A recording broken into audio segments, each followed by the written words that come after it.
The ballroom is all glass and glitter, too bright, too loud. Flashbulbs snap like tiny explosions. Champagne clinks. Laughter skates over me. Evan's fingers bite into my elbow. Possessive, practiced, guiding me like I'm an accessory he forgot to polish. He lifts the mic, smiling wide. And this is just my wife, Mara. She keeps the house running. A thin laugh ripples through the crowd. My smile stays glued on, but my face goes numb. Heat floods my ears. My pulse bangs in my throat, louder than the band. Someone leans in, breath warm with wine. Wait, you're Mara Cater? The Mara? Evan's jaw tightens, one twitch. He cuts in fast, too fast. Then his mouth brushes my ear. Don't embarrass me tonight. Evan's cologne keeps pushing into my nose, cedar and something sharp, like it's trying to overwrite the truth. The sequins on my dress scrape the soft skin under my arms every time I breathe. A tiny punishment for standing too still. My fingers clamp around my clutch until the metal edge digs a neat line into my palm. I don't let go. If I let go, I might shake. I'm Mara, late 20s, depending on who's asking. A mom. The kind people picture when they say she's got it all, because my hair is smooth, my kids' lunches are cute, and I know how to smile like nothing touches me. Soft life on the outside, a mind that never stops adding and subtracting on the inside. And I don't yell. I used to think yelling meant you cared. Now I know yelling just gives people something to point at, something to call crazy. No, I do quiet. Quiet lasts longer. The laughter from his little joke still hangs in the air like perfume that won't fade. Just my wife. 2 words that land on my ribs and press, but it isn't just tonight. Tonight is only the moment the mask slipped enough for everyone to see the shape of the bruise underneath. Years of introductions that made me smaller. Years of standing half a step behind him. Years of people looking through me because he trained them to. Then that voice. Warm wine breath. Curious eyes. You're Mara Cater, the Mara? The way my name sounded in his mouth didn't match the way Evan always said it at home. Casual, dismissive, like a label on a box shoved in a closet. Evan swore nobody knew. Evan swore my work was private. Evan swore I didn't need credit. So why did a stranger's face light up like he'd just spotted a lighthouse? If you've ever been made small by someone who lives bigger because of you, stay with me and tell me, what would you do if your partner introduced you like you were nothing? Because that night, I didn't argue. I started taking inventory. Evan wasn't always polished. When I first met him, his button-up shirt still had that stiff, cheap shine from being folded too long in plastic. His shoes were always a little scuffed, like he walked fast everywhere, like he was trying to outrun whatever he'd been born into. I noticed because I walked fast too. I was 24 and tired in a way nobody could see. Tired from being the dependable daughter, the reliable student, the girl who didn't ask for much because asking felt like stealing. It was raining the day we met, real rain, heavy drops that hit the sidewalk and bounced back like they were angry. I was tucked under the awning outside a coffee shop, flipping through notes for a meeting I was already late for, trying to keep my hair from turning into a wet halo. Evan ran up, breathless, cheeks pink from the cold, and asked if I had a charger. Please, he'd said. Like he didn't say please often. Just 10 minutes. I have an interview. His voice had that bright edge of hope that makes you want to feed it, protect it, believe in it. I gave him my charger. 10 minutes turned into 30. His phone went from dead to alive, and he looked at the screen like it was a second chance. He smiled at me, wide and grateful, and something inside me, a stupid, soft part, unclenched. Thank you, he said. I'm Evan. Mara, I answered, and he repeated it like he liked the shape of it. He did get the job. He texted me that night, one of those awkward, earnest messages that tries not to sound too eager, but fails. We went for cheap ramen 2 days later. We talked like we'd been waiting for someone to listen. He told me about his mother working doubles, about being the kid who pretended not to be hungry at school so nobody would see. I told him about my father's silence, the kind that swallowed whole rooms, about learning early that being easy was safer than being loud. We laughed, But the laughter had sharp edges, two people who had clawed their way up to the same ledge and were shocked to find someone else there. When Evan kissed me for the first time, it wasn't smooth. His teeth bumped mine and he apologized 3 times. I remember the way his hands shook on my waist, like he was holding something fragile he didn't trust himself to keep. We built a dream with grocery store candles and secondhand furniture. We slept on a mattress on the floor for months, telling ourselves it was temporary, telling ourselves it was romantic. We drank wine from mismatched mugs because we didn't own glasses. We made plans like they were prayers. "We'll have a place," he'd say, staring at the ceiling like it was a screen he could project his future onto. "A real place. I'm going to make it. I swear." And I believed him. I did. Because I knew what it felt like to want. Because I recognized the hunger in him. Because sometimes love is just two people promising each other they'll never go back to the life that made them feel small. The first time Evan got promoted, he came home like he was on fire. He lifted me off the ground, spun me around in our tiny kitchen, and my laugh exploded out of me before I could stop it. He smelled like office air and adrenaline. He kept saying, we did it," like it was a team sport. We celebrated with cheap takeout, the kind that comes in crinkly plastic containers. I opened my laptop at the table and ran the numbers anyway, because that's what I do, because my brain doesn't know how to relax. I calculated what the new salary meant, what it could cover, what it could free us from. Evan watched me, smiling like I was magic. "You're my secret weapon," he said, reaching across the table to squeeze my hand. Secret weapon. Back then, it sounded like romance, like intimacy, like us against the world. I didn't realize secret would become a cage. I've always been the person behind the curtain, even as a kid, the one who made the group project work, the one who remembered birthdays, the one who noticed the tension in a room and smoothed it over with a joke, a compliment, a change of subject. It's not that I'm invisible. It's that I learned early being seen could be dangerous. So when Evan asked me to help him, just a little, I did it without thinking. He'd bring home pitch decks and I'd edit them, my eyes catching the holes, the weak wording, the claims that needed proof. I'd make his sentences sharper. I'd make his ideas land.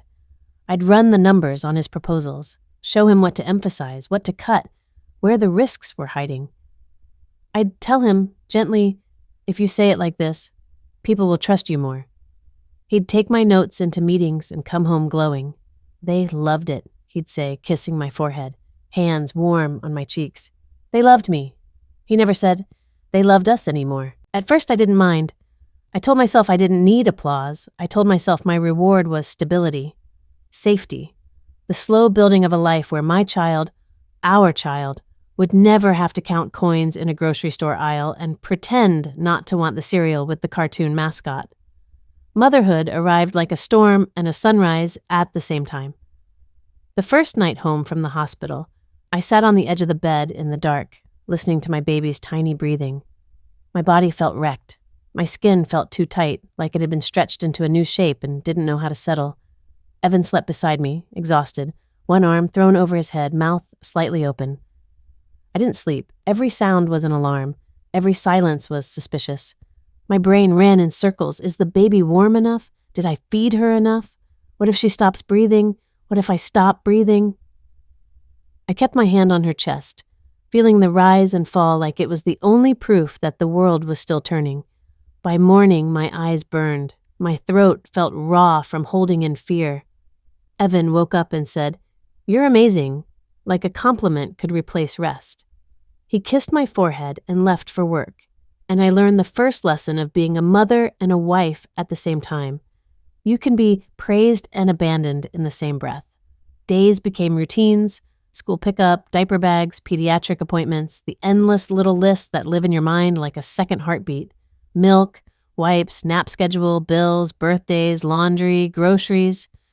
Which kid at daycare bites? Which teacher likes emails? Which form needs signing by Friday? I became reliable. Reliable is a word people use when they're comfortable taking you for granted. Evan's career kept climbing, and as it climbed, something in him changed.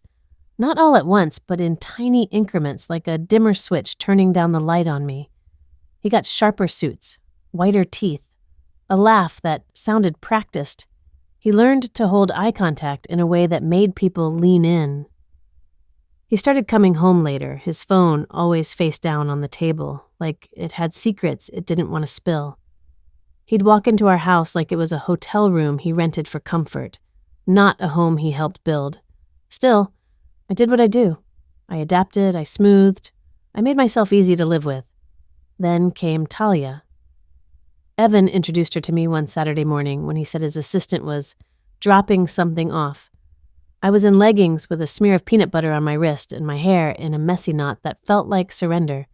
Our kid was on the floor with blocks, humming to herself, blissfully unaware of adult performances.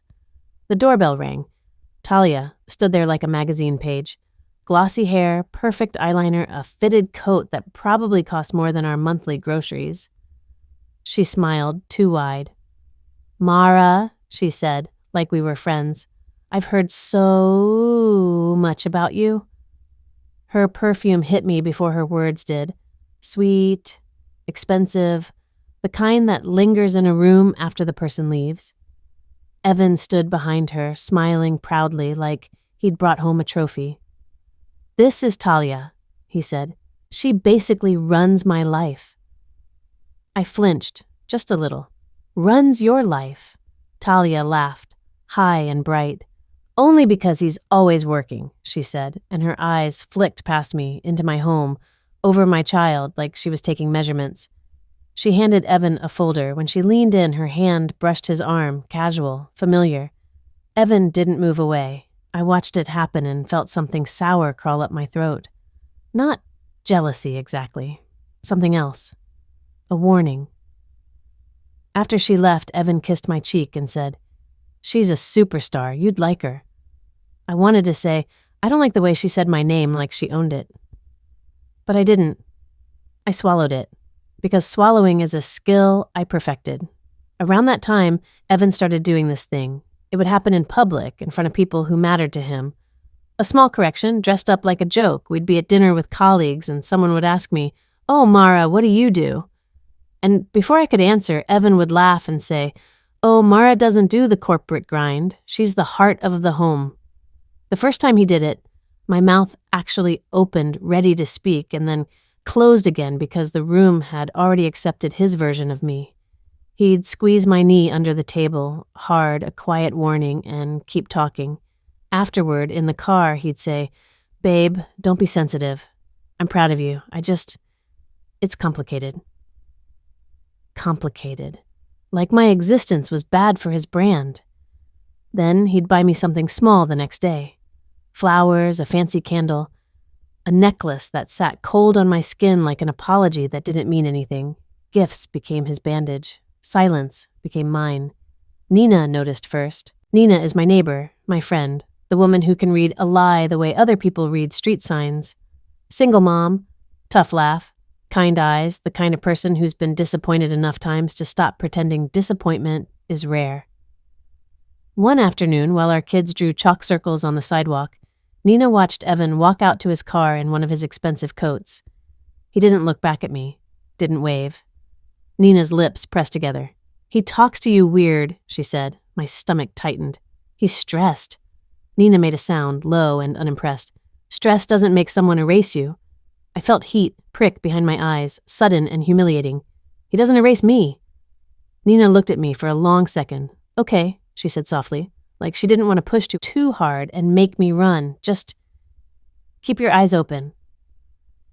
I told myself she was projecting. I told myself she didn't understand marriage. I told myself Evan loved me. But love shouldn't feel like shrinking. The first small betrayal, the one that made my blood go cold, happened on a Tuesday night.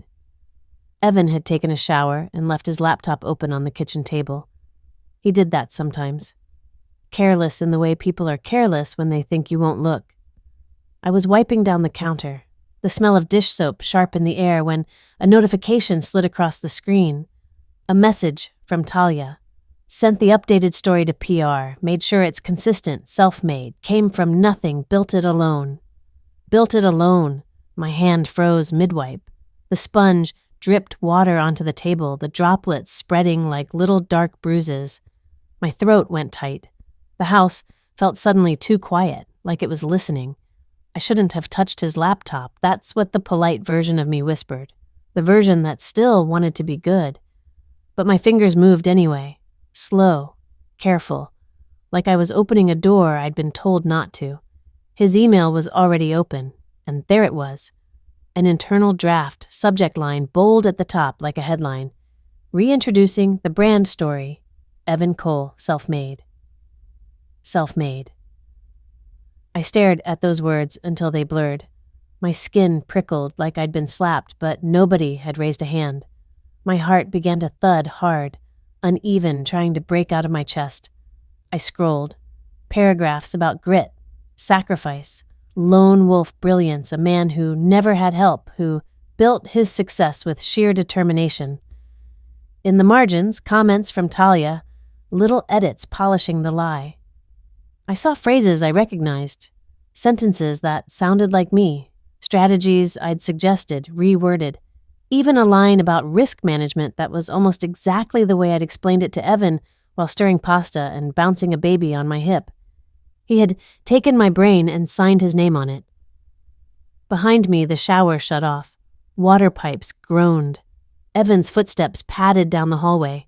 My fingers hovered over the trackpad, shaking so lightly I almost couldn't feel it, but I could. Oh, I could. A tremor that started in my hands and crawled up my arms, up into my jaw where my teeth wanted to grind. I closed the laptop gently, like I wasn't holding a grenade. Evan walked into the kitchen with damp hair, towel around his neck, looking relaxed, safe.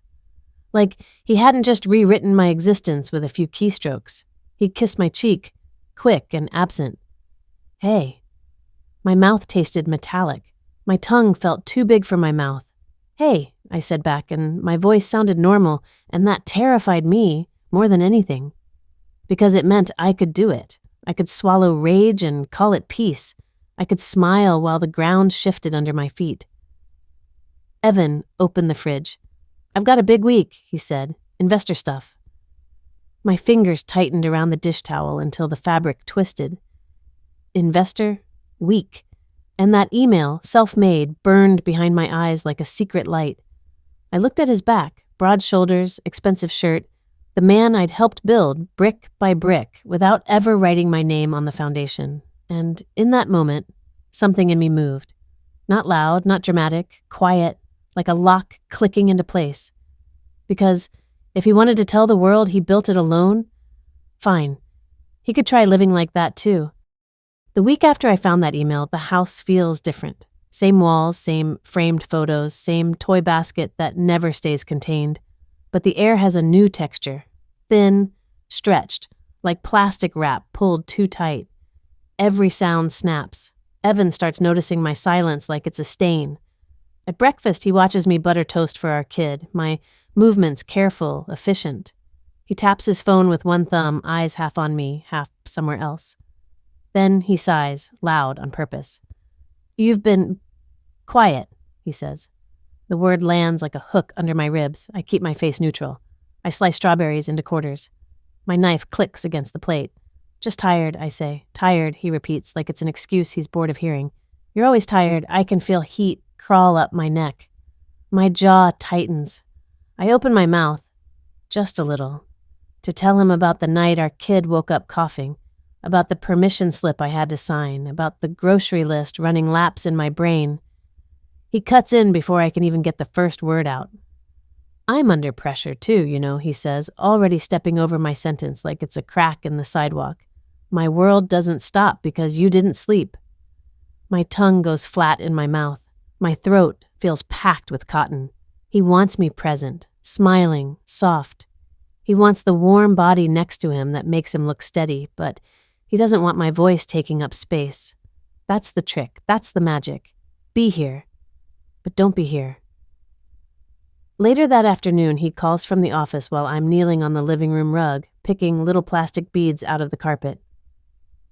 Mara, he says, brisk, like he's reading me off a list. We have a thing on Thursday.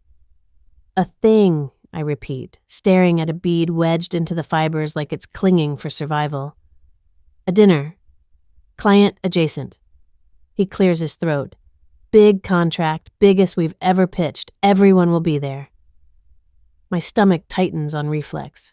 Biggest. Pitch. Everyone. He keeps going, faster now, like if he talks quickly, he won't have to listen to me.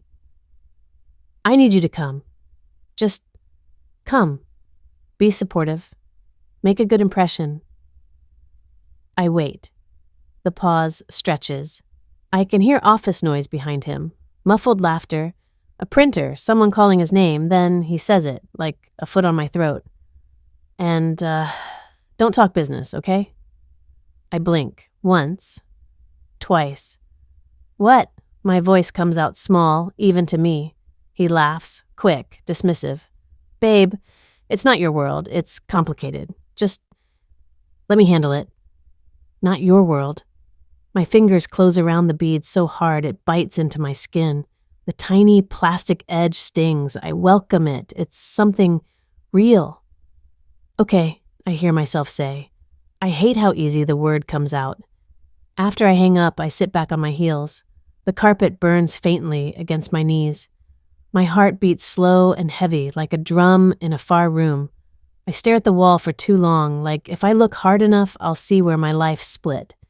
The invitation arrives 2 days later in a thick cream envelope with Evan's name stamped in glossy black. It slides through the mail slot with a soft hiss, like a secret. I pick it up with fingers that feel numb. The paper is smooth and expensive, the kind you're supposed to hold carefully. Our kid is at the kitchen table, tongue peeking out in concentration as she colors inside a crooked outline of a unicorn. Mom, look, she says, proud. I made it pink. That's beautiful, I whisper, and my voice wobbles. I clear my throat. I open the envelope. Evan Cole +1. No Mara. No Mrs. Cole. No acknowledgement that I exist as a person with a name. Just a plus sign, like I'm a spare part. The sting is sharp and quick, like a paper cut. I swallow it so hard my throat aches. I force my face into something calm. I tuck the invitation back into its envelope and set it on the counter like it's harmless. But my chest feels bruised. That night, Evan comes home late. He smells like restaurant grease and something sweet, someone else's perfume clinging to his coat.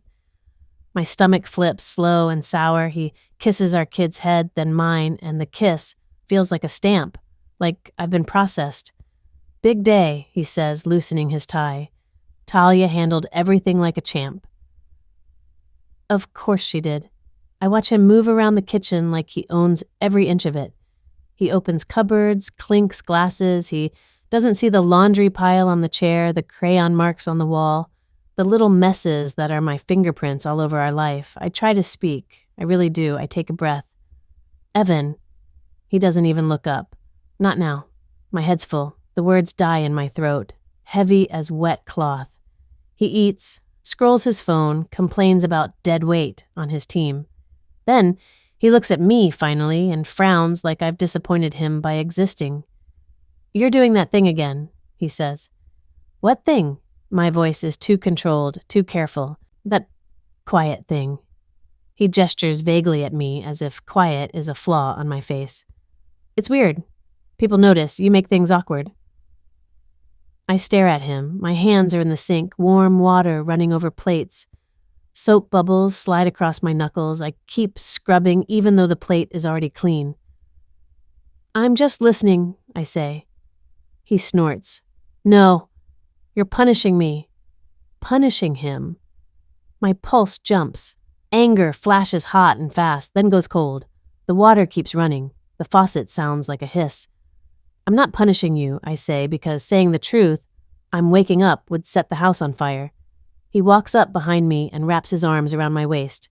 His chin rests on my shoulder like we're intimate. His hands squeeze, not gentle, claiming. Come on, he murmurs, don't be like that. After this contract, things will be easier. We'll finally breathe. We'll finally breathe. I want to laugh. The sound rises in my chest and dies before it reaches my mouth, because I'm already breathing. I'm the one keeping the oxygen flowing in this house. He just doesn't notice until it stops. 2 mornings later, I'm at the kitchen table with my laptop open. Bills spread like wounded birds. I'm half listening to our kid hum while she builds a lopsided tower from cereal boxes. My eyes snag on a bank notification, a withdrawal, then another. Consulting fee. The label makes my skin prickle. Consulting for what? Who's consulting? Why is it coming out of our joint account? I click. My fingertip trembles on the trackpad. There it is again. Same amount. Same day, every month, like a heartbeat. My mouth goes dry. I can taste bile at the back of my tongue. I scroll further, a second phone line payment. My stomach drops so fast it feels like I'm falling out of my chair. I stare at the screen until my vision fuzzes around the edges. The numbers sit there, calm and unbothered, like they don't understand how they're tearing a life apart. When Evan comes downstairs, I keep my voice light. Too light. Hey, I say, turning the laptop slightly so he can see without me shoving it at him. What's this consulting fee? He glances at it for half a second. Not even that. His eyes flick away like the truth is a bright light. It's nothing, he says, reaching for coffee. It's not nothing, I hear myself say. The words surprise me. They scrape out rough. Evan's shoulders tense. He sets his mug down, harder than he needs to. Why are you going through the account? He snaps. I blink. The question hits me wrong. Backward. It's our account, I say, and my voice is careful, like I'm handling glass. He scoffs. Adults don't micromanage each other. Micromanage. I feel the blood rush to my face. My fingers curl under the table. My nails press crescents into my skin. I'm not micromanaging, I say. I'm asking. He leans in, eyes narrowed. You're acting paranoid. I'm handling things. You don't need to. He gestures at the laptop, at the bills, at me. Play detective. Play detective. My throat tightens around my next breath. I swallow. It hurts. He picks up his mug again, taking a slow sip like he has all the time in the world. Like I'm the inconvenience. Then he smiles, sudden and bright, flipping the switch the way he always does when he thinks he's gone too far. Babe, he says, softer. You're lucky, you know that? Most women would kill for this life. Lucky. The word crawls over my skin like something dirty. I stare at him and see, in a flash, the 1,000 small things he's never thanked me for. The nights I stayed up folding laundry so our mornings wouldn't be chaos. The emails I drafted for him when he was too tired. The way I memorized his calendar and reminded him of meetings, the quiet way I made him look competent. Lucky. I'm folding laundry that afternoon when the gut punch lands fully. Our kid sits at the table, pencil between her teeth, working on homework with the kind of seriousness only children can manage. The paper is smeared with eraser dust and determination. I'm on the floor pairing socks, my back aching in a dull, constant way. Evan paces with his phone, rehearsing lines out loud. No, say it like this. We're positioned to scale. We're positioned to scale. He stops, looks at me. Can you not leave socks everywhere? It's distracting. I look down. The socks are in a neat pile. My hands go still. He keeps pacing. God, I'm the only one thinking about the future in this house. Something sharp rises in me. I stand slowly because if I stand too fast, I might explode. I think about the future, I say, and my voice is steadier than I feel. He laughs. Actually laughs. You think about snack schedules. I think about making money. My vision narrows. My heartbeat stutters. He points at the ceiling like he's pointing at the life he's built. You're lucky I provide this, he says, casual as breathing. Seriously, you should be grateful. Grateful. I feel my hands go cold. My fingers tingle like they're falling asleep. My face is too hot. I look at our kid, still chewing her pencil, eyes on her work, unaware. A little island of innocence in a room full of adult poison. I swallow everything I want to say because she's right there. I turn away and pick up another sock. That evening, before the gala, Evan stands in front of our bedroom mirror. He adjusts his tie, then his cufflinks, then his smile. He practices the exact angle of his head like he's rehearsing for a role. I sit on the edge of the bed, smoothing my dress over my thighs. The fabric is heavy, sleek. It makes me feel like I'm wearing armor that nobody can see. My stomach twists. Evan watches himself, not me.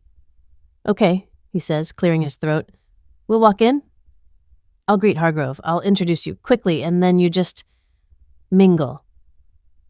He says, mingle like it means float. Be decorative. I stand, and the sequins whisper against each other. I step closer, watching his reflection, watching the way he never meets my eyes. You're going to call me? Just your wife again? I ask quietly. His hands pause at his tie. He looks at me through the mirror, annoyance flashing like a match.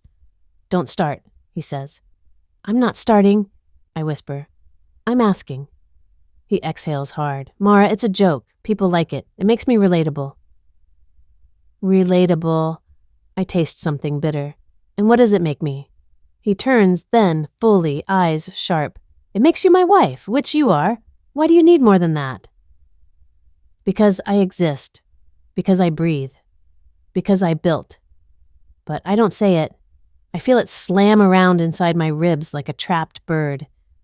He steps closer and fixes a strand of hair near my face with 2 fingers, gentle enough to confuse anyone watching. Tonight is important, he murmurs, voice low, warning wrapped in tenderness. Don't make it about you. Don't make it about you. My lungs pull in air that feels too thin. My hands lift to adjust my earrings. My fingers shake. We arrive at the gala and the lights make everything look unreal. People sparkle. Voices blend into a hum. The music thumps beneath conversation like a heartbeat. Talia appears beside Evan almost immediately, holding a tablet, wearing a dress that fits her like confidence. She smiles at me, sweet, practiced. Mara, she says, you look comfortable. Comfortable, not stunning, not beautiful, comfortable like a couch. Then she tilts her head, eyes bright, and says in that sugary tone, it must be nice to not worry about deadlines. The words slide under my skin, a thin blade. I stare at her, feeling my cheeks heat. I want to ask her what deadline she's paid with my money. I want to ask her why she smells like she belongs in my husband's space. But I smile, because my face knows the choreography of survival. Evan laughs with her. She'd crumble in my world, he jokes, like I'm not standing there, like I'm a prop they're playing off of. I feel something settle in me, heavy, solid. Not sadness exactly, something more useful. Later, I slip away to the ladies' room, needing air, needing to put walls between my face and their performance. The bathroom is cooler, quieter, the marble sinks gleam under soft lighting. The air smells like hand soap and expensive perfume. I step into a stall and close the door behind me. My hands press against my stomach. I breathe through my nose. Slow. Outside, heels click on tile. Voices drift in, echoing slightly in the hard room, Talia's voice. It's going perfectly, she says, low and thrilled. Another woman laughs softly. He's really doing it. Talia lowers her voice even more, like she's sharing candy. Once the contract hits, she whispers, he won't need her anymore. My body goes cold so fast my skin prickles. My mouth floods with saliva like I'm about to throw up. My fingers clamp over my lips without permission, trapping the sound that wants to escape. I stand there in the stall, breathing shallow, listening to my own blood roar in my ears. Won't need her anymore. Her, not me, a +1, a role, a convenience. My vision blurs, and for a second, the only thing I can feel is the raw, animal truth of it, how easily I could disappear if I keep letting them erase me. My hand slides down from my mouth to my throat. I swallow, and in that swallow, something changes. Not loud, not dramatic, just final. The ballroom smells like heat and sugar and money, perfume layered over perfume until it turns into something thick, something that sticks to the back of my throat. Everywhere I look, there's shine, sequins, watches, teeth, the kind of brightness that makes you squint. Evan's hand is still on me, not holding, steering. His fingers clamp my elbow like a bracket, a reminder of where I'm supposed to stand. half a step back, just off-center, not blocking the view of him. I can feel the pulse in my skin where he grips. It throbs in time with the music, a stupid, intimate rhythm I didn't ask for. He guides me toward a small stage where the microphone waits. People gather closer, drinks lifted, eyes bright with expectation. The band softens into a polite hum, like even the instruments know how to behave in rooms like this. Evan angles his shoulders. He becomes the version of himself he saves for strangers, the one who looks like certainty. He smiles like he's never doubted a day in his life. "Thank you," he says into the mic, voice warm, easy. "Seriously, it means a lot to be here." Applause, not thunderous, the kind that's trained. I stand beside him, my smile already set like makeup. I keep it in place the same way I keep my spine straight when I'm exhausted, the same way I keep my voice even when my chest is screaming. My fingers tighten around my clutch. Cold metal presses into my palm. A clean, sharp sting. I anchor myself to it. Evan talks about the company, about momentum, about vision. Words that slide smoothly off his tongue because he's practiced them in the mirror while I held the baby and nodded. Then he glances at me. Not a look of love. A cue. "And of course," he says, chuckling, "I couldn't do any of this without support at home." A laugh ripples through the crowd, already ready to find it charming. He lifts his hand toward me, palm open like he's presenting a product, like he's unveiling a feature. "And this is just my wife, Mara," he says, dragging the pause out like it's a punchline. "She keeps the house running." For a fraction of a second, there is silence. A suspended moment. Then the room laughs. Not cruel, not exactly, but careless, like they're laughing because that's what you do when a man makes a joke about his wife and you don't want to be the person who doesn't laugh. The sound washes over me. My smile stays on my face. It doesn't move. It doesn't waver. But inside my body, something snaps tight. My cheeks go numb first, like the nerves are trying to shut down to protect me. Then heat floods my ears, rushing so fast it makes me dizzy. My vision sharpens around the edges, as if my eyes are trying to cut the scene into pieces and store it away. I hear the band again, faint and distant.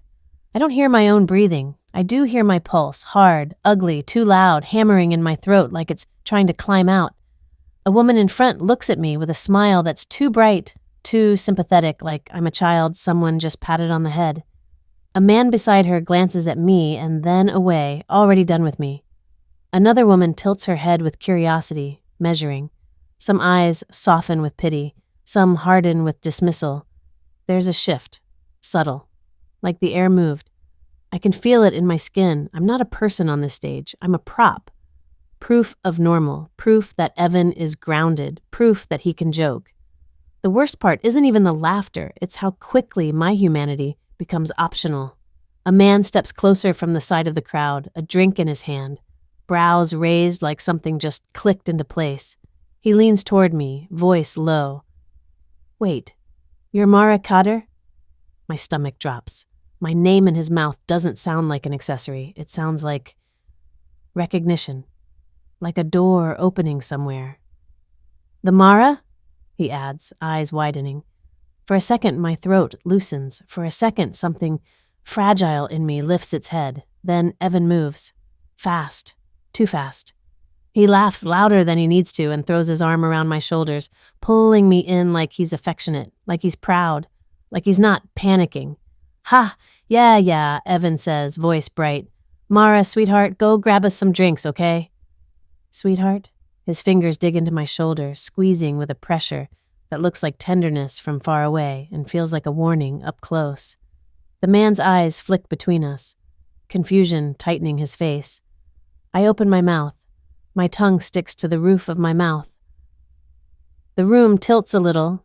Evan's smile never falters, but his jaw is rigid.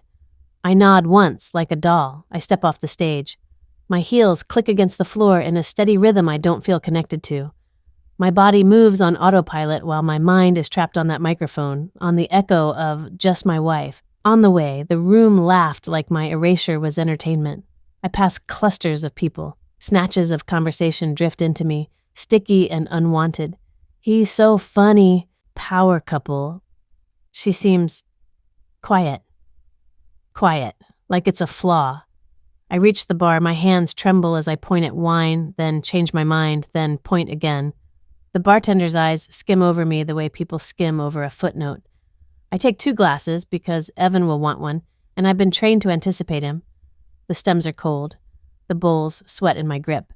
I carry them back through the crowd, careful not to spill, careful not to draw attention, careful not to exist too loudly. Evan meets me with a smile that looks perfect to everyone else. He takes a glass from me without thanking me. He leans down, his mouth near my ear, and his breath is hot and tight. "Don't embarrass me tonight," he whispers through his teeth. The words slide inside me like a blade. My stomach flips. My throat tightens so hard it feels like someone's holding my windpipe between 2 fingers. I keep my smile. I keep my posture. I keep my silence. Because the moment I don't, I know what he'll do. Not here. Not in front of them. He'll wait until we're alone, and then he'll turn it into my fault. He'll call me emotional. He'll call me ungrateful. He'll say I'm making problems. He'll say I'm ruining his big night. I've watched him do it before. So I stand there, holding my glass like it's a shield, nodding at people who don't know me while my insides rearrange themselves. Hours pass in fragments. A compliment here. A handshake there. Evan's laugh booming across the room as he tells stories where he's always the hero. Talia, hovering near him like a shadow with lipstick. At one point, she glides past me and murmurs, "You did great," in that sweet voice that tastes like poison. I taste blood because I realize I've been biting the inside of my cheek without noticing. Then the night ends. We walk out into the cold and the air hits my face like a slap. Clean, sharp, honest. It makes my lungs ache. The parking lot lights buzz overhead, humming like a headache. Evan's hand returns to my elbow as if we're still on display. Inside the car, the silence is immediate, heavy. Evan starts the engine. The heater roars. Warm air blasts my legs. My skin prickles as it heats too quickly. Streetlights streak across the windshield. The city becomes a blur of gold and black. My hands sit in my lap. I stare at my fingers like they belong to someone else. I'm not going to scream. I'm not going to cry. My voice comes out small, controlled, cracked at the edges anyway. Why do you talk about me like I'm an accessory? The words hang between us, fragile. Evan exhales like I'm inconveniencing him. He doesn't look at me. His eyes stay on the road, jaw set. "Because that's what you are tonight," he says. Tonight. Like it's temporary, like it's reasonable, like my dignity is a coat he can ask me to take off at the door. My breath catches, a thin, involuntary sound. The inside of my chest feels hollowed out in one quick scoop, like someone reached in and took something vital. I turn my face toward the window so he won't see what happens to me. Outside, the world moves on. Cars pass. People cross streets. Life continues, careless and steady. Inside me, something sags. By the time we pull into the driveway, my body feels too heavy. My limbs move like they're full of sand. The house is dark, quiet. Our child is asleep. Evan walks in first, tossing his keys into the bowl like punctuation. He loosens his tie and heads upstairs without looking back. I move through the downstairs like a ghost. I turn off the last light. I climb the stairs slowly, each step creaking under my weight. In my child's room, the nightlight glows soft and blue, painting everything in underwater shadows. Stuffed animals sit in a row like silent witnesses. I stand at the doorway for a moment, watching her sleep. Her cheeks are round, her mouth is slightly open. One hand rests on her blanket like she's holding on to safety. My throat tightens so hard it burns.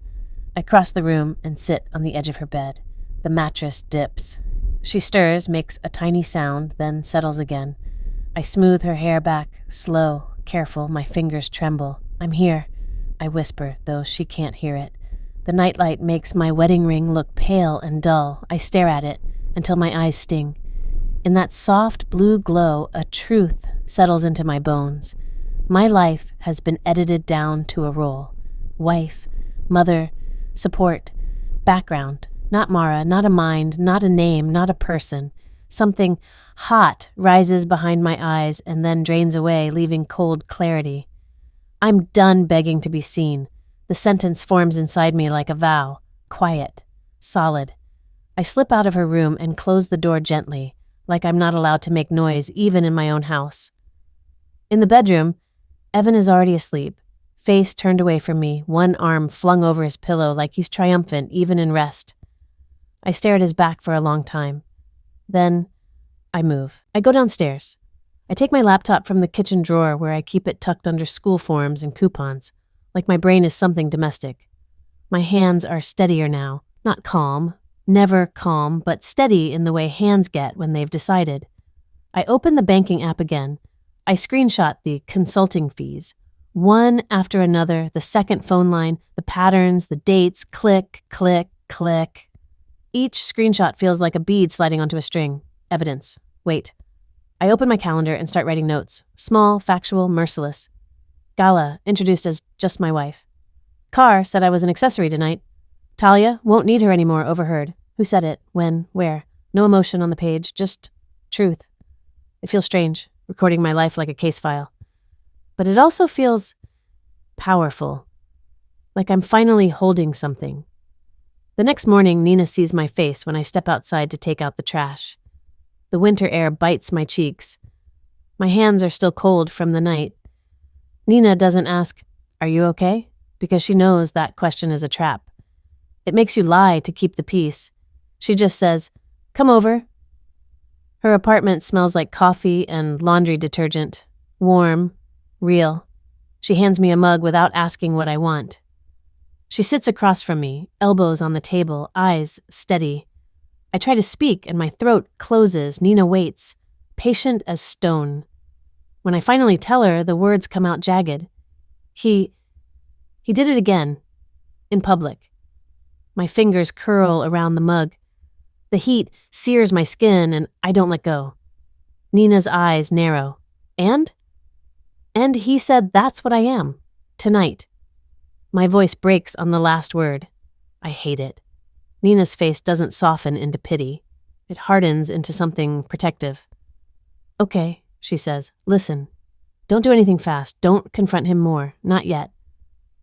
I swallow. My mouth tastes like old coffee. Nina leans forward. "Get safe. Get smart. Get support. Quietly. You hear me?"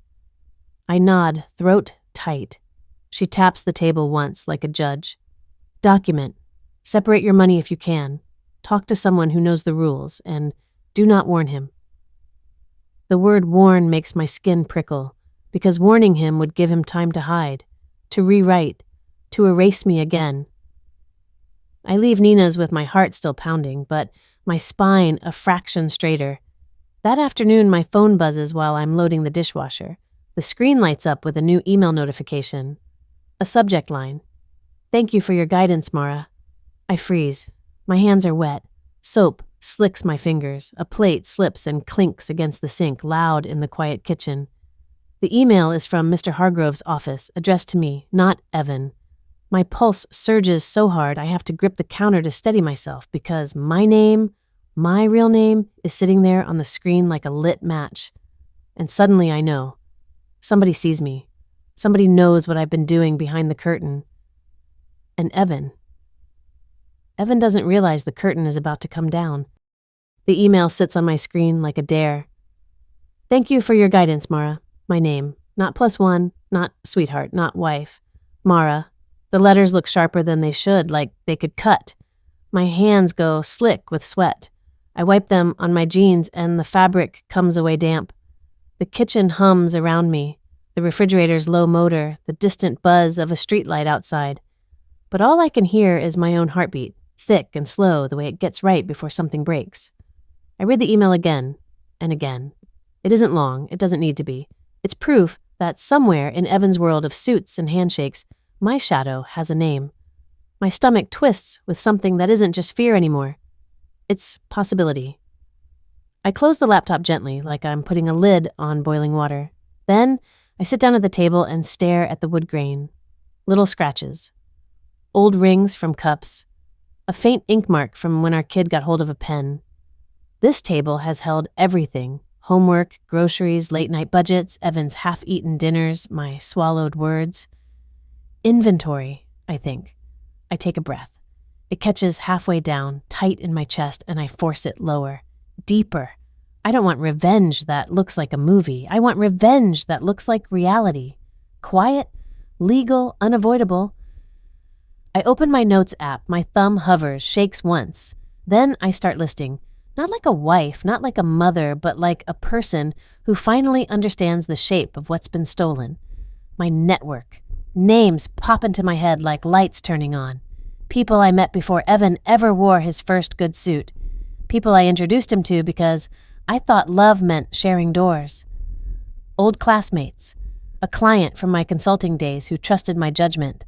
The nonprofit board member who always called me brilliant and Evan ambitious. Like those were equal. I see it now, clean as glass. Evan didn't climb. He got carried across rooms by my hands, my unpaid labor. I type the words and my throat tightens. Bedtimes, doctor appointments, meal planning, laundry, the invisible calendar living behind my eyes. The times Evan forgot a deadline and I stayed up fixing it. The times he panicked and I calmed him. The times he walked out the door polished because I absorbed the chaos like a sponge. He took my steadiness and called it his foundation. My ideas, the pitch decks, the phrasing, the financial modeling, the strategy sessions disguised as pillow talk where he'd say, "What would you do?" And I'd answer because I loved him, because I thought we were building together. My fingers press harder on the screen. I can feel my pulse in the pads of them. Shared finances and assets, the account I monitored, the bills I scheduled, the auto-pay settings I set up, the insurance forms, the savings, the life I kept stable while he played hero.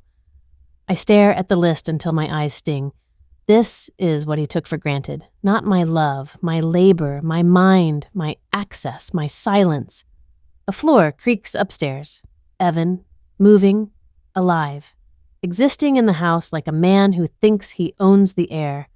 My body reacts before my thoughts do. Shoulders tense, stomach clench, a flare of heat behind my ears.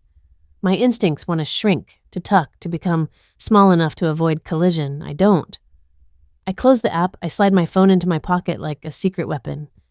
That night, I lie in bed beside Evan and listen to him breathe.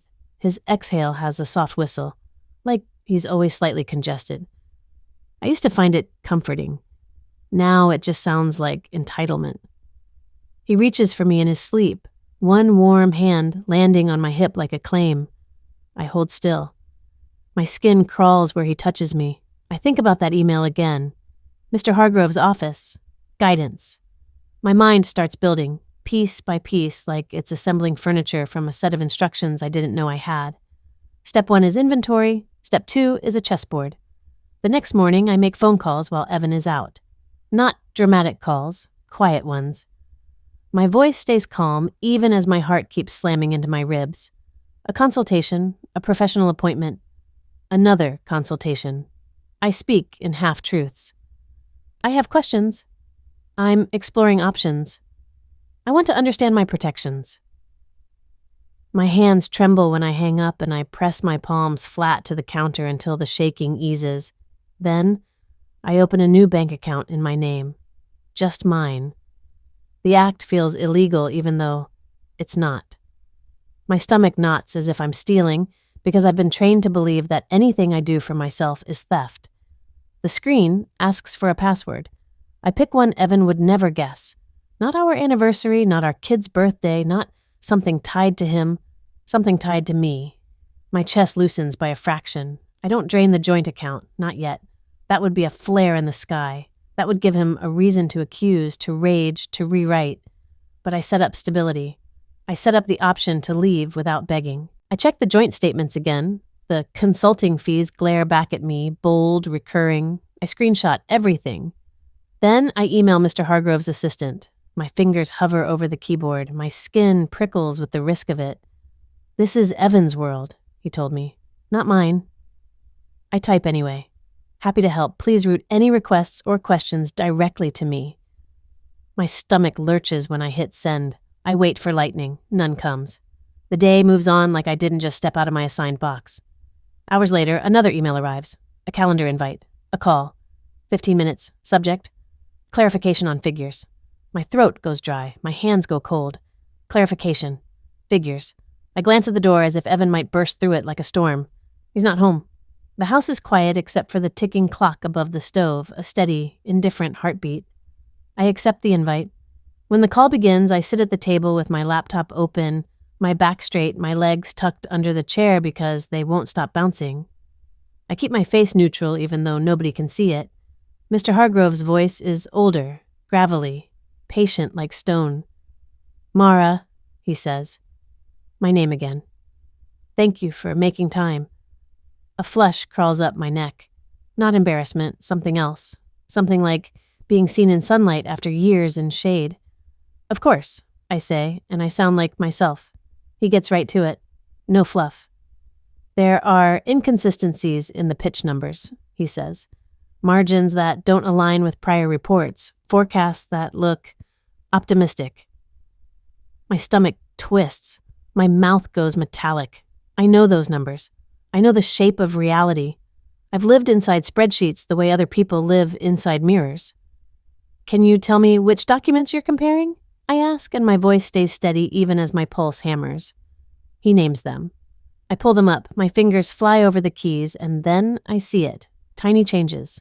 Small enough to hide, big enough to mislead, numbers rounded up, assumptions quietly altered, risk columns softened, massaged. My skin goes cold. "Someone edited these," I say before I can stop myself. There's a pause on the line, a heavy one. "Yes," Mr. Hargrove says. "That's what I'm concerned about." Concerned, not impressed, not charmed, concerned. I swallow hard and taste bile. Evan. I don't say his name. I don't accuse. I don't do anything that can be thrown back at me. "I can provide the original modeling," I say, voice clipped, "and the rationale behind the assumptions." "Please do," Mr. Hargrove says. "And Mara, thank you. This matters." After the call ends, my hands shake so hard the laptop screen blurs. I clasp them together, fingers interlaced, and press them to my forehead until my nails leave little crescent moons on my skin. I breathe through my nose, in, out, in, out. Evan's world is built on perception, and perception is cracking. That evening, Evan comes home carrying a brightness he hasn't earned. He kisses my cheek. "Hey, rockstar?" Rockstar. My body stiffens. My mind flashes to his self-made email, to my name on Mr. Hargrove's message, to the numbers that don't match. He drops his briefcase and wraps his arms around me from behind, chin on my shoulder. His voice goes soft, honeyed. "You're my rock, you know that?" he murmurs. I don't say it enough. My stomach turns. He squeezes me a little tighter. "This contract, it's everything. After this, we're set. I've been thinking. Maybe we take a trip. Just us, somewhere nice." Trip. Us. I feel his words searching for the old me, the one who would melt, who would feel special, who would accept crumbs as meals. I keep my face calm. I keep stirring the pasta sauce. The spoon scrapes the pot in slow circles. "Sounds nice," I say. He pulls back slightly, as if my lack of enthusiasm confuses him. Then his tone shifts. Subtle but sharp. The honey becomes a blade. "Talia mentioned you've been emailing," he says. My spine goes rigid. My fingers tighten around the spoon. "Just clarifying a question," I say, light. Evan's hand slides down my arm, grip tightening. His mouth is close to my ear again. "Don't talk to Hargrove without me," he whispers. The words hit my skin like cold water. I turn my head just enough to glance at him. His smile is still there, faint, but his eyes are hard. Control. I swallow. My throat burns. "Okay," I say, because okay buys time. He relaxes immediately, like he's satisfied. He put me back in place. He kisses my hair, casual. "Good," he says. "You don't need to be in that world." Not my world. I stir the sauce until it bubbles, red and thick, little bursts popping at the surface like tiny eruptions. My chest feels tight, like the air is running out. That night, my phone buzzes with a message from an unknown number. Hi, Mara. It's Talia. We need to talk. My skin prickles. My stomach drops. I don't respond right away. I stare at the screen until it dims. Then I set the phone down like it might bite. The next day, she corners me outside a cafe near Evan's office, a place with glass walls and bright lighting. Nowhere to hide. She looks perfect, as always. Lip gloss, smooth hair, a coat that makes her look like she belongs to a different life. Her smile is tight. Mara, she says, voice too sweet, eyes too sharp. Can we just be women about this? Be women about this. My throat tightens. I hate the phrase. I hate how she tries to put us on the same side while she stands on my marriage like it's a stage. I keep my face blank. My hands are in my pockets, fists clenched around nothing. What do you want? I ask. Her eyes flick around, checking who might hear. Then she steps closer, lowering her voice. Evan has plans, she says. Big ones. And I'm part of them.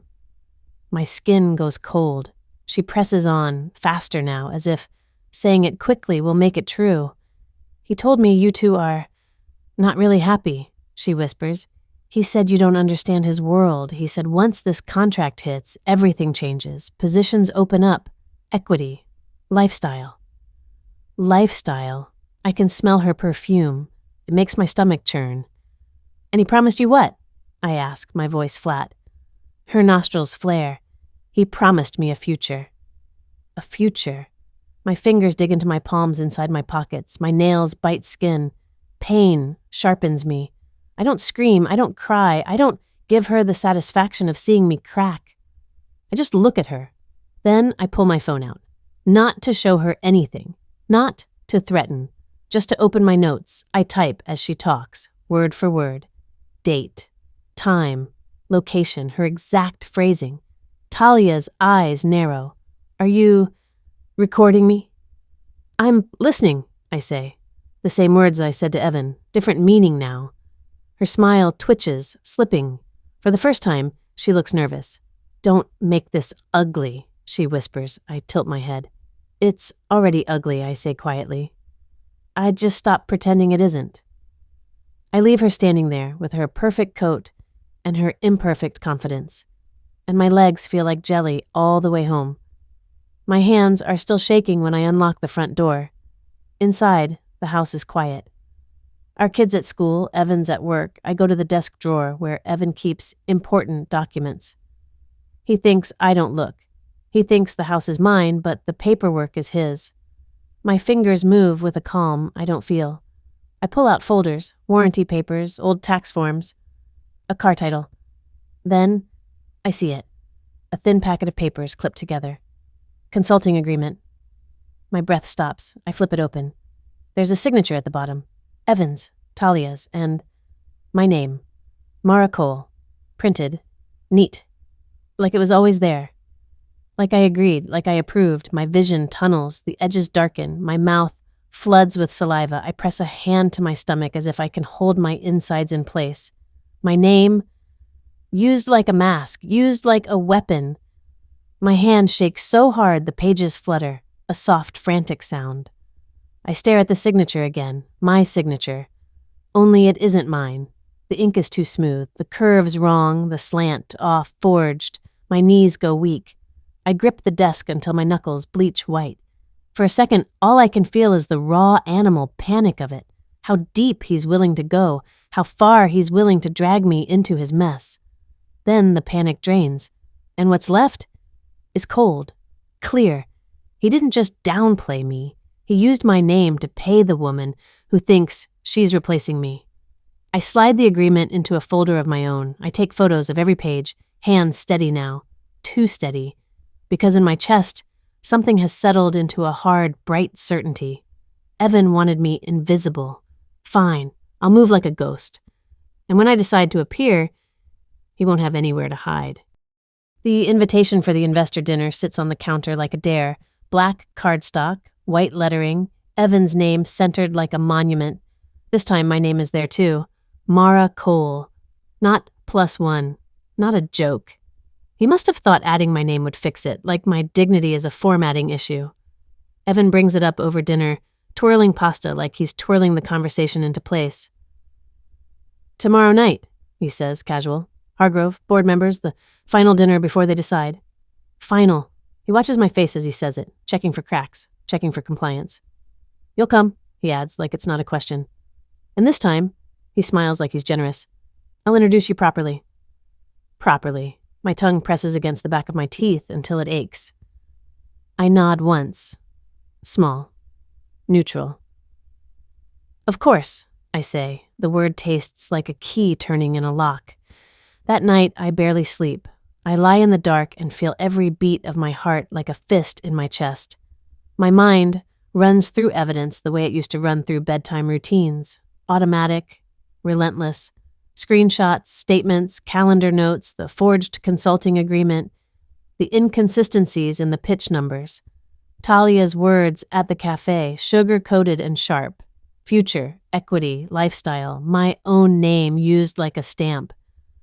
I don't fabricate anything. I don't need to. The truth is heavy enough on its own. In the morning, I dress slowly like I'm dressing for someone else's life.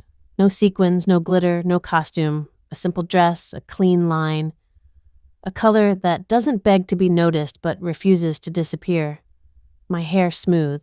Earrings small. Nothing that says I'm trying. Nothing that says I'm apologizing. My hands shake while I fasten the clasp. I breathe through it. In the mirror, my eyes look different. Not softer, not kinder, just awake. Nina texts me a single line. You good? I stare at it. My throat tightens, then I'm steady. I'm not sure it's true, but my fingers type it anyway. Sometimes you have to speak your strength into existence. By late afternoon, Evan is in his element, showering longer than usual, testing cologne, changing ties twice like the outcome depends on the knot. He catches me watching him in the mirror and smiles. There she is, he says. My lucky charm. Lucky charm, a thing, an object. I feel my mouth curve slightly, but it isn't a smile. We ride to the dinner in silence that feels staged. Evan taps his fingers on the steering wheel, impatience disguised as confidence. He hums along to the radio like he's already won. I look out the window and let the city blur. Streetlights, storefronts, people carrying groceries. Ordinary lives moving forward without ceremonies. I envy them. Then I don't. Because ordinary is what Evan tried to reduce me to, ordinary enough to ignore. The restaurant is private, a room within a room, heavy doors, soft lighting, the kind that makes everyone look smoother, richer, less human. The table is long, linen white, set with glasses that catch and throw light like tiny traps. Men in suits, women in sleek dresses, controlled laughter, controlled opinions. Mr. Hargrove is there already, seated near the center, silver hair combed back, eyes sharp as if he's always measuring weight of words, of promises, of people. Evan's posture lifts the moment he sees him, like a plant turning toward the sun. Mr. Hargrove, Evan says, voice booming just a shade too loud. Hargrove stands, shakes his hand, nods politely. His gaze shifts to me. Miss Cole, he says, and the respect in his tone hits me in the chest like a warm hand. Evan freezes for half a second, a tiny glitch in his performance. Then he laughs, trying to smooth it. Oh, yeah, Mara, Evan says, guiding me forward by the small of my back. His hand presses just a little too firmly. This is my wife. She... Here it comes. The old line, the old shrink. The air feels suddenly thin. My ears ring faintly, the way they do when adrenaline rises. Mr. Hargrove interrupts gently like he's correcting a minor detail. Actually, he says, eyes on me, Mara is the one we've been corresponding with. The table quiets in that subtle, predatory way. A lull. A pause, where everyone senses something shifting. Evan's smile stays on, but it tightens at the corners, pulled too far. He laughs again, too quick. Oh, sure, Evan says. Mara likes to...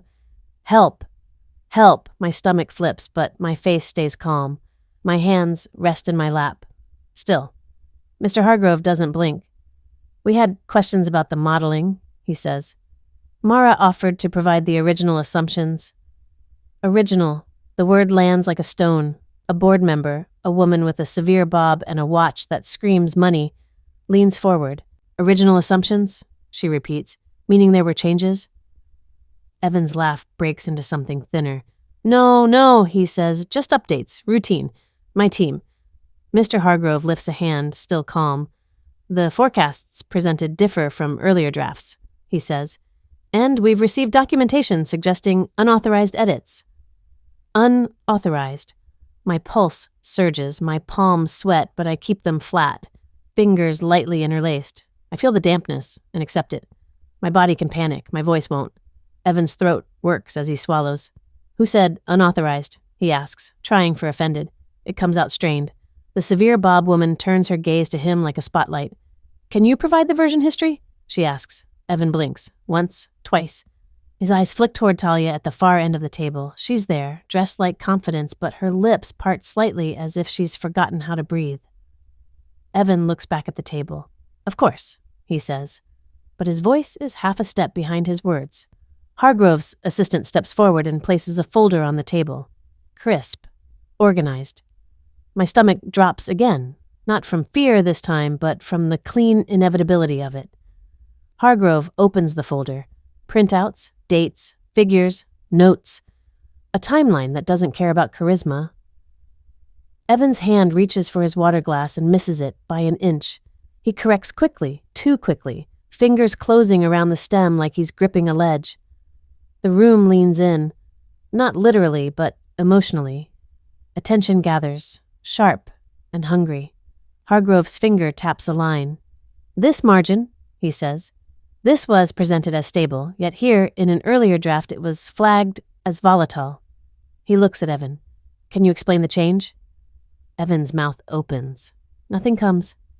A second board member speaks, a man with a kind face and cold eyes.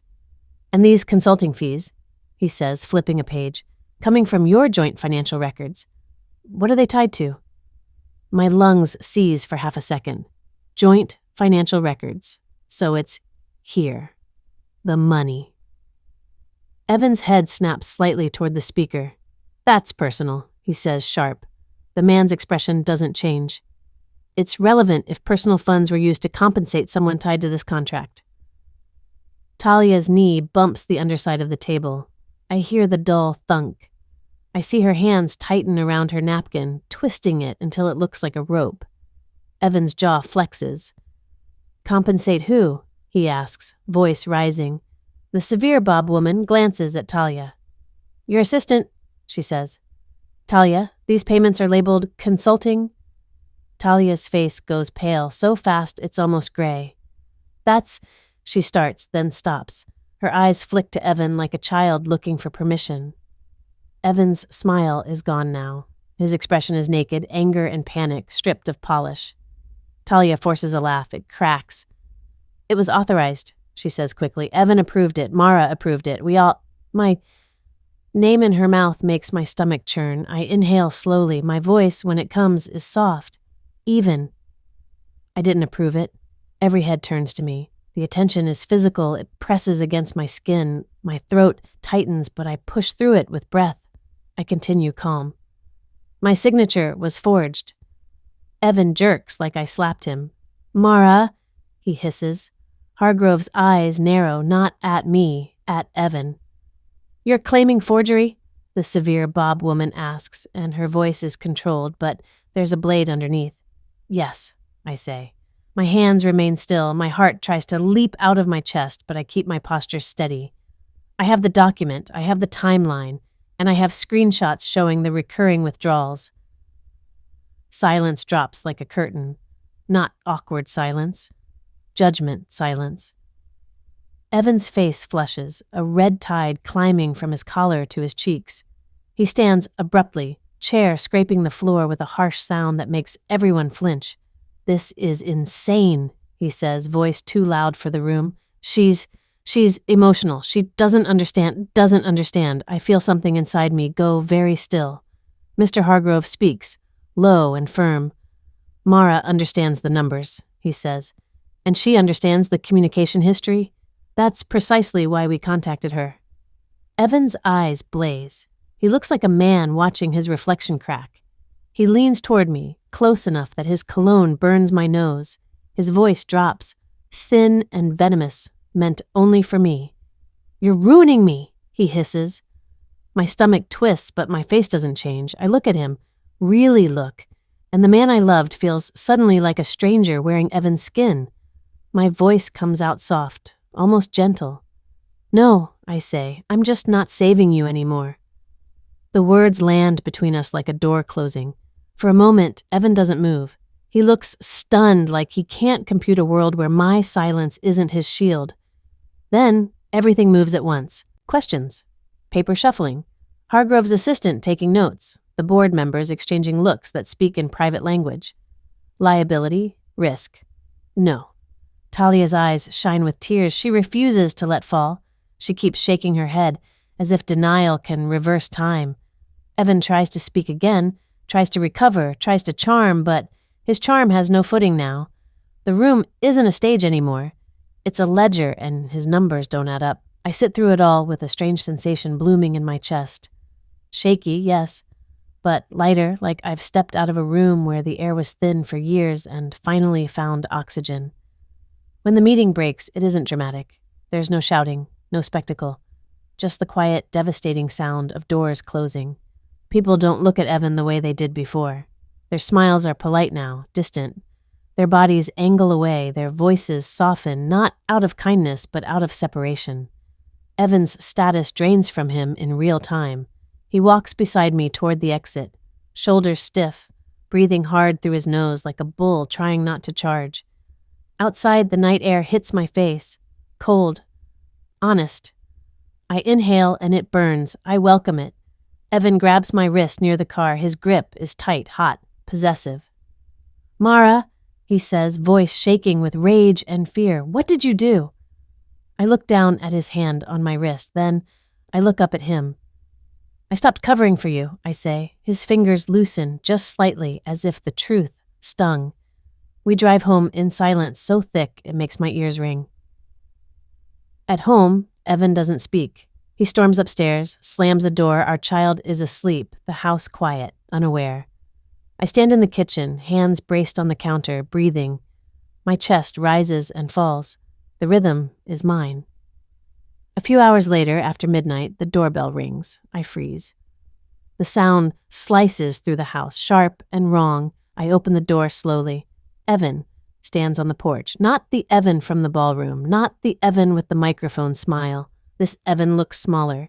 His hair is messy, his eyes are wide, his breathing is uneven. He holds flowers. A ridiculous bouquet, too bright, too desperate. Like he grabbed the first thing he saw and thought it could fix a collapse. His voice cracks when he speaks. "Mara," he says, "please." The flowers tremble in his hands, not for love, for rescue.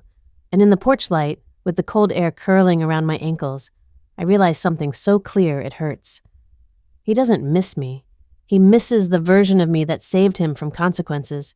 He stares at me like I'm a life raft. And my body, my heart, doesn't reach for him. It just goes still. The flowers sit on the porch after I close the door. Bright, helpless. Like a mistake someone paid extra for. Inside, the house creaks the way it always does at night. Little settling noises, old wood sighing, the soft hum of the fridge. Ordinary sounds in a life that doesn't feel ordinary anymore. I pack a bag in silence. Not dramatic, not fast. Socks folded, a hoodie, my laptop. The folder with papers that feel heavier than fabric ever could. My fingers move like they've done this before, even though my stomach keeps dropping as if I'm stepping off a ledge. Upstairs, a floorboard complains under my foot, and I freeze, listening. A small voice drifts out of the dark. "Mama?" I turn my head toward the doorway. My child is standing there, hair sticking up on one side, eyes half open, clutching her blanket like it's a shield. My throat tightens so hard it burns. I swallow and it doesn't help. "Hey, baby," I whisper, forcing my voice to stay soft. She rubs her face with her fist, then looks at me like she can feel the crack in the air. "Are you sad, Mama?" The question lands right in the center of me. My chest aches. A slow, deep ache. Not the sharp humiliation from the gala. Something older, something that feels like letting go. I kneel and pull her close. She smells like sleep and shampoo and warmth. A little, I admit into her hair, but I'm going to be okay. I don't say revenge. I don't say betrayal. I don't say your father built himself out of my silence. I just hold her until her breathing evens out again. Later, when the sun finally drags itself up, I make coffee and drink it alone at the kitchen table. No rushing, no performing, just the bitter heat on my tongue, the steady warmth in my hands. Revenge wasn't a scream. It was boundaries. Paperwork, screenshots, a new account in my name, a locked drawer, a calm no that didn't shake. The cruel twist is almost funny if it doesn't make you want to cry. He didn't just downplay me. He needed me small. My invisibility made him feel tall. Now I open my laptop and type my email signature the way it should have always been. Mara Cotter. Seeing it there, my full name, does something quiet and holy inside my ribs. If this story hit close to home, subscribe for more real-feeling revenge and betrayal stories where justice is smart, not messy. Like the video, it helps more than you think. And comment, what's something you once did quietly for someone who never thanked you?